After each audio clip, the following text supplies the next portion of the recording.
Growing up on the Rosebud Reservation, Frank Waln had a dream to one day play his music with the full orchestra. Well, that dream is now a reality as he gets set to host a night of music with the American Pops Orchestra. Plus, from Arizona to Connecticut, tribes are signing new deals to allow sports betting. We'll find out how the deals vary from state to state. I'm Patty Thalwahungba. Join us for those interviews, plus headlines from Indian Country Today. The Walter Cronkite School of Journalism and Mass Communication at Arizona State University is a proud supporter of Indian Country Today. Students at Cronkite News and Gaylord College at the University of Oklahoma cover Indigenous communities together. This important work is distributed by more than 100 news organizations. This collaboration provides a much-needed boost to coverage of Native American communities nationwide. Learn more at cronkitenews.azpbs.org.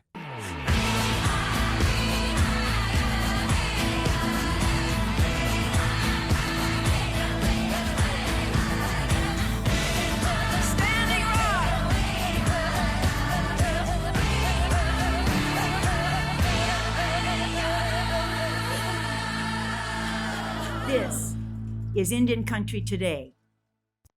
Esquili, yes, thank you for joining us. I'm Patty Thalwahungba. President Joe Biden is nominating a Navajo Nation citizen to chair the National Endowment for the Humanities. Shelley Lowe is the executive director of Harvard University's Native American program. She also serves on the National Council on the Humanities and was appointed to that position by President Barack Obama. The Humanities and Arts Endowments are independent federal agencies that support research, education, and development in the arts and humanities. If confirmed by the Senate, Lowe will be the first Native American to serve as chairperson of the National Endowment for the Humanities. A Samoan man is making history by indigenizing his doctoral thesis. Dr. Maitiu Tautunu is the first Samoan person to publish a doctoral thesis written entirely in the Samoan language. He published his thesis last week. He's also the first to be awarded a doctorate degree from the National University in Samoa's Culture Department. Tautunu's thesis highlights the changes in land ownership in Samoa between the years of 1845 to 2020. He said much of this time's recorded history was written in English, which he says created a foreign mentality and was the opposite of his indigenous worldview. This motivated him to write his thesis in his indigenous language so that future generations reading his research will be able to understand its full essence and way of life. The 42-year-old told Sunday Samoan it was a dream come true to finally complete his studies. He first started working on his thesis in 2017. In Maryland, it's not clear how many natives are actually being affected by COVID-19. The reason? American Indian and Alaska Natives are in a category marked Other for COVID-19 cases and death numbers. Carrie Hawk Lessard is the executive director of the Native American Lifelines, a health service nonprofit.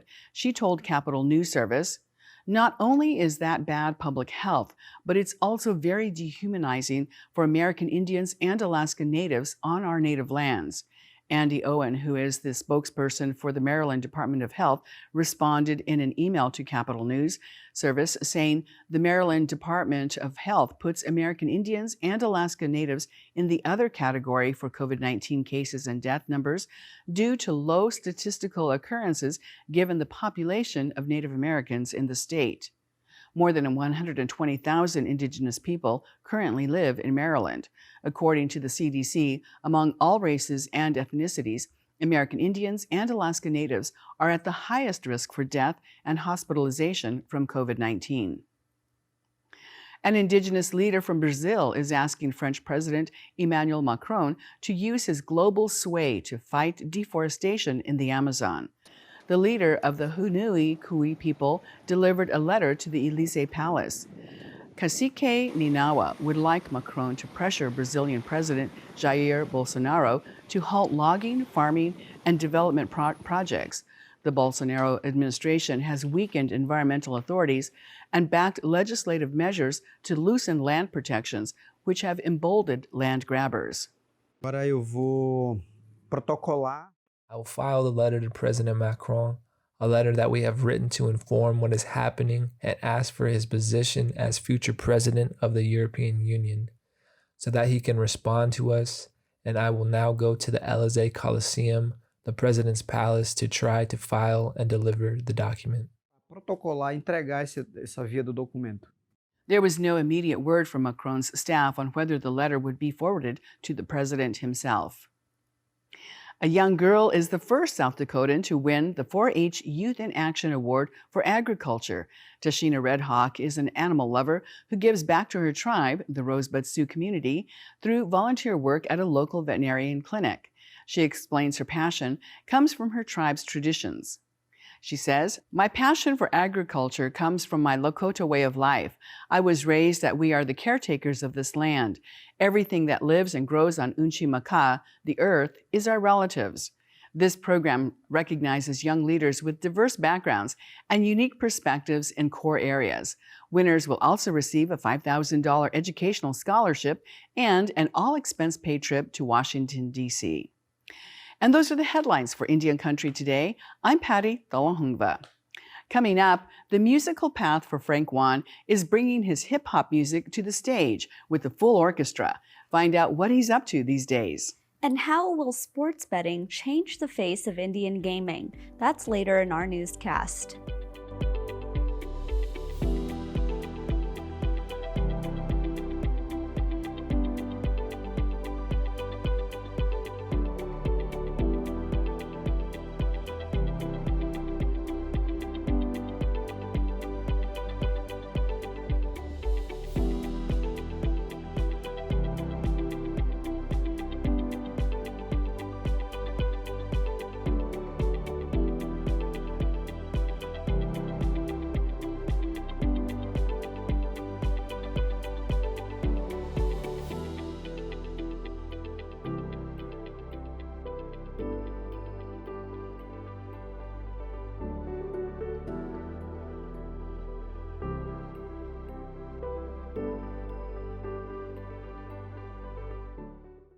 The American Pops Orchestra will soon release a new episode of its PBS series, One Voice, The Songs We Share. This one will feature a Sichango Lakota hip-hop artist who will not only host the program, but he will perform 2 original songs. Frank Waln grew up on the Rosebud Reservation in South Dakota. From a young age, he loved making music. He won a Gates Millennium Scholarship and graduated from Columbia College Chicago with a BA in Audio Arts and Acoustics. His music has won numerous awards, including 3 NAMMYs, and his community work has earned him recognition from the city of Chicago. Welcome, Frank. Hello, everybody. I'm super happy to be here and honored to join you all today. The program that you hosted was called American Roots. Tell us about it. Well, it was like a dream come true for me because I've always dreamt of performing with an orchestra ever since I was a little res kid, teaching myself to write songs in my bedroom, building a little home studio. So it was almost surreal for me, and it was very fast paced. I was the only artist that wasn't classically trained. So I was just coming from a much different world and much different way of performing music.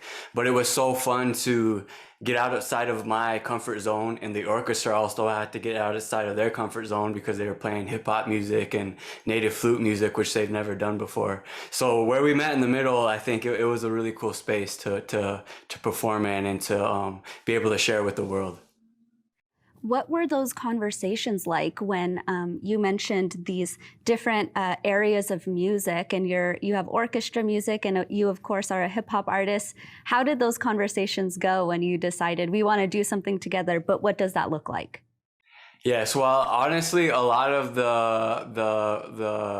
glory on that work should go to the conductor, Luke Frazier. He's the conductor of the American Pops Orchestra, and he was the person that kind of helped select artists for the show. So he reached out to me, and then my conversation started with him around, which pieces we wanted to do. And the funny thing is that the pieces he chose were pieces I created during the pandemic because, you know, we were all quarantined at home and I couldn't travel and go on tour like I always did. I was doing shows from my home studio where I'm at now. But I also started creating these videos where I would show, you know, how I played each layer of the music, me playing the bass, playing the flute, the piano, doing the vocals, so you could kind of see how I was playing every single part of the music. And I think that's what drew him in to my compositions. And he's seen that, you know, I was a music producer and that my music had all these different layers that he could imagine through the orchestra. So he really resonated with the song that I wrote for my mother. And then we also had a conversation about a flute medley. So I took two of my original flute pieces and we put them together. And then he took that to the orchestra and then they composed music to go around it. That is so cool to think that they took your music and made something really beautiful out of it. This episode, of course, is about 30 minutes long, but I'd love for you to tell us about the production side of things. One, where was this filmed at? And two, how long did it take? Take us behind the scenes with that. Yes, for sure. It was not my first time filming something, you know, for TV sort of based stuff, and it's a much different flow. It's a lot of hurry up and wait. You know, you got to be on set a lot, but when you're on, you got to be on and you got to be ready because you only got so much time in front of the camera. Because I was also one of 5 or 6 artists featured in the show, you know, so, and because of also COVID protocol, you know, we didn't really get to interact with each other a whole lot. You know, we kind of got to see each other practice from afar, but they were really also really safe and strict about their COVID precautions, which was great. We filmed at a theater in West Virginia, in Shepherdstown, West Virginia. I think it was the Marinoff Theater was the name of the place. So the filming took 2 days. So the first day, I actually just filmed most of my host duties because I was the only featured artist that also hosted the show. So I kind of had to wear 2 hats at the same time and had to do a little bit, you know, kind of a second job, not just practice with the orchestra and perform, but also get in front of the camera, read a teleprompter, you know, make sure I did all the hosting duties as well. So the filming took 2 days. The first day I just did the hosting and I practiced with the orchestra, which was really interesting because I am not a classically trained musician, like I said, and you know, I don't even read music like people in an orchestra can. And so, you know, I was playing with them and just coming from the heart, and I knew the songs because they were my songs. So the first day of practicing, I think, was where we really ironed out how we were going to sound together, because it was the first time we had ever practiced together in person. There had been a build-up and they had sent me sheet music and, you know, recordings of them playing what they were going to play with me so I could practice at home. So I had been preparing for, you know, weeks, but that was the first time we had actually been together and practiced together, was that first day. And so we really hashed everything out there. And the second day everybody filmed their performance with the orchestra. Your 2 performances were spectacular. One of them was a song called Like a Rock. Let's take a listen. You always gave me what I needed, somehow always found the time. Single parent, it's apparent that you stayed up on your grind. I remember you would put me first. It was hard, but you said, son, it could be worse. And you were right. It's funny, looking back, the days were sunny. You kept me smiling even though we didn't have the money that other people did. Somehow you made it happen. I promised mama that I'm gonna do it when I'm rapping, cause you took me everywhere, in my cap, in my backpack. 20 years. Frank, tell us, what was that experience like performing Like a Rock with an orchestra? It was, like I said, a dream come true, and it was such an honor for me because that's a song that I wrote for my single mother as a thank you. I actually wrote that as a birthday present years ago when I was in college. I was a starving student, struggling artist. I didn't have any money. I was not getting paid for my art, and I couldn't buy her a gift. So I wrote her that song as a thank you, you know, for all the sacrifices she made for me. So to be able to give her that thank you with an entire orchestra playing the music was very emotional for me. And I think also filming that piece particularly, the orchestra really enjoyed because they were playing hip hop, but I think the film crew really enjoyed too because, you know, I got to interact and move around in the space and we did different shots and different angles, which was something, you know, not a lot of the other artists did because they were very classically trained, you know, musicians and coming from a different space. So I'm really honored to share that song with the world, with the orchestra. And when this special airs, will you be watching it with your mother? Yes, for sure. I'm gonna try to be home. If I can't be home, we're gonna be watching digitally from afar, as best as we can during times of pandemic. But everybody from my home and family and friends, I hope will be tuning in because those songs are very important to me and important to a lot of people in my life too. Well, you're going to have to record her reaction because how special that is that you get to honor your mother in that way. I want to talk a little bit about filming this in a pandemic. You mentioned that there was certain safety protocols for months now. Actually, for over a year, we've heard from many Native leaders and community members who have said that safety is really important to them during the pandemic. What was that like for you to, say yes to this opportunity, but then to take it a step further to make sure that you were doing it in a safe way?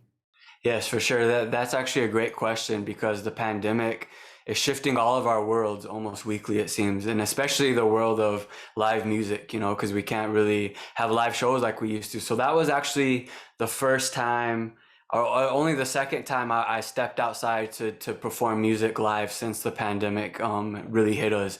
I'd been doing stuff online until that point. So I was really cautious, but it was a once in a lifetime opportunity. And they had a whole team on top of their COVID compliance. They had a bunch of protocols, which I appreciated. And they had different protocols. If you're on the mic, you needed to have certain things going on. And if you were just a musician and you didn't need to use your voice, you needed to remain masked. And like I said, they kind of kept the schedule really tight, and we didn't really get to interact closely as humans, which I understood, but I still got to see the other performances and watch the art and appreciate the art, which I really appreciated. So I think for me as a Native artist, trying to continue my career through the pandemic, it's really impacted the way we do things. And especially for Native artists, we don't got a lot of resources or a lot of the funding or opportunities that non-Native artists get sometimes. So I think navigating through a pandemic with that on top of it, me and a lot of Native artists I know are still having a hard time even when we step out because, there's a bunch of protocols that we have to take. And then sometimes, I've known artists who couldn't afford to get the COVID test, to perform at a show. And we're dealing with realities like that now too. So, it's forever changing the scope of our field. But, I think like everyone else in the world, Native artists, we're rolling with it and still trying to find ways to do what we love for the world. Talking about continuing your work through the pandemic, we only have a couple of moments left together, but tell us about your new music that is dropping this week. What can we expect from that? Yes, well, this Friday I'm releasing a new album, which will be the first album I've released since the pandemic, and it's titled In the Key of Lakota. And I think this show with PBS is a perfect example of what that title means, because in Western music, each song has a key that it's in. So as a Lakota musician, every note is coming from my heart, my spirit, my body. I say that my music is in the key of Lakota because it has a very unique sound because of that. So I'm super excited about the new album and to just keep, a lot of online shows and a few live shows in person here and there, but just a lot of online stuff coming up too. Well, Frank, thank you for being here. And once again, this PBS special airs on October 29th. Thank you very much.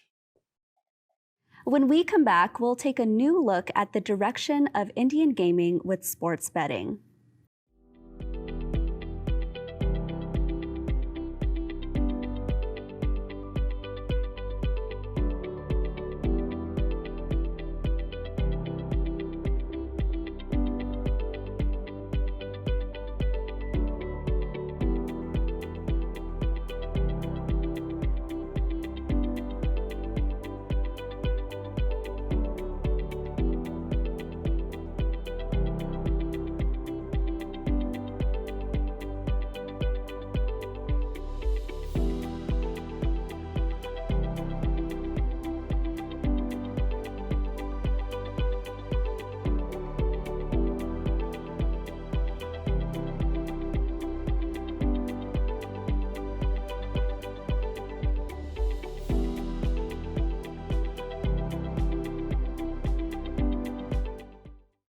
Contemporary Indian gaming started out with bingo halls. It quickly evolved into casino gaming when tribal nations signed compacts with states. Now there's a new evolution in Indian gaming. More than half of U.S. states offer some sort of sports betting. ICT reporter Carina Dominguez wrote about this, and she joins us now to give us more information. Welcome, Carina. Thank you for having me. Give us a breakdown. What does sports betting look like? Is it online? Is it in person? Tell us more. Yeah, there's a mixture of things going on across the nation. So most states at this point are offering sports betting in some way, shape, or form.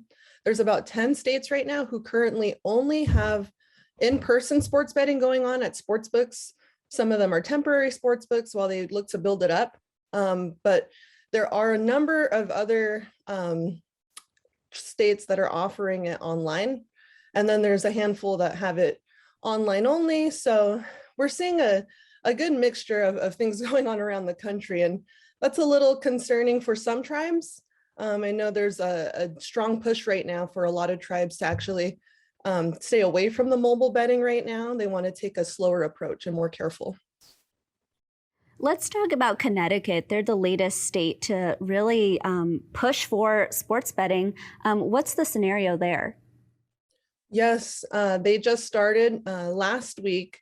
And the Mohegan Sun, so there's 2 federally recognized tribes. They have a lot of state recognized tribes as well, but only 2 federally recognized tribes in that state.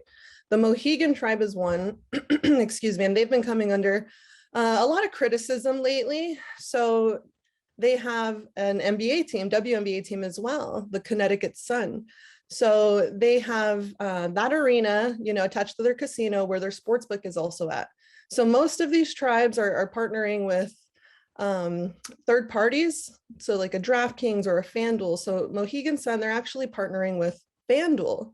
So they're running that sports book out of there. And despite, some regulations that they put in place, barring team employees, barring the casino employees from placing bets on that team, people still didn't think that was enough. There were concerns about, management being on the same property as the people who work at the sports book and are setting those lines. So there were a lot of concerns there. There were a lot of media reports that came out over the weekend with people trying to figure out, exactly what these firewalls, what precautions there were in place. So the Mohegan tribe decided, let's just suspend it for right now.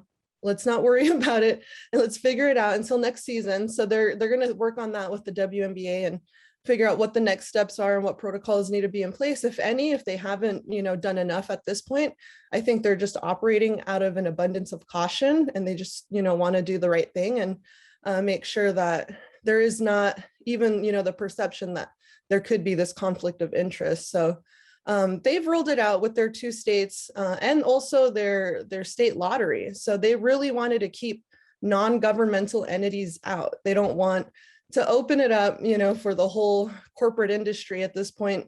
They wanted to respect the tribal compacts, gaming compacts that were already in place that really gave the tribes exclusivity. So again, they are opening it up to the state lottery, but not to just any corporation. They're keeping it within governmental entities.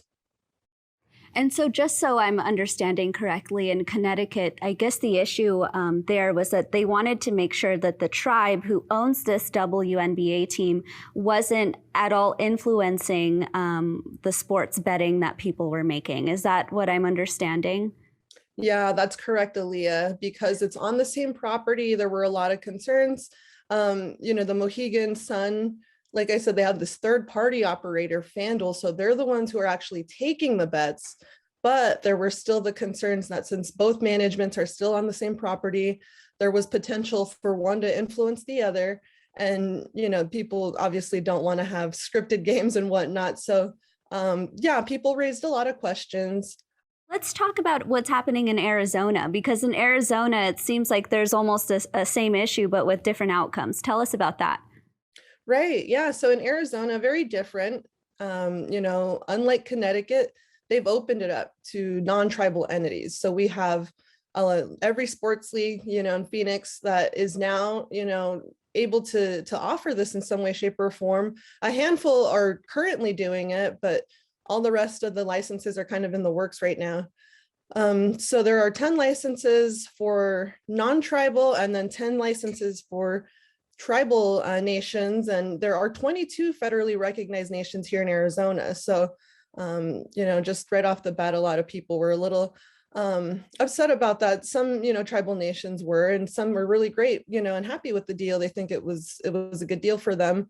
And some are still trying to litigate that. But going back to the team and taking bets on property, Chase Field, they did kick off on September 9th.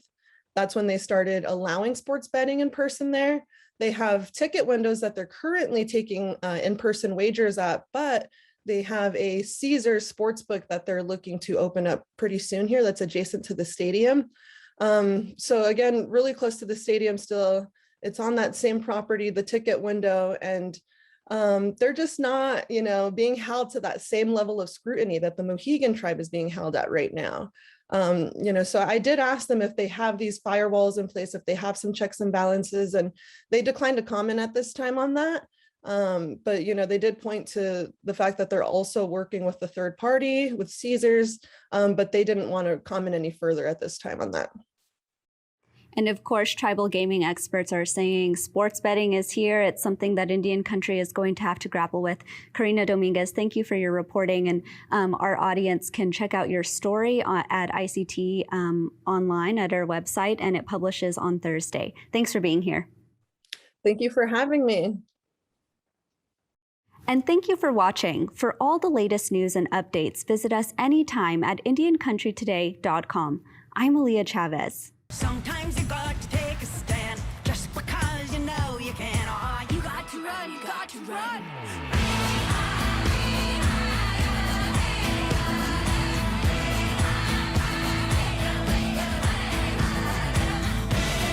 Standing rock.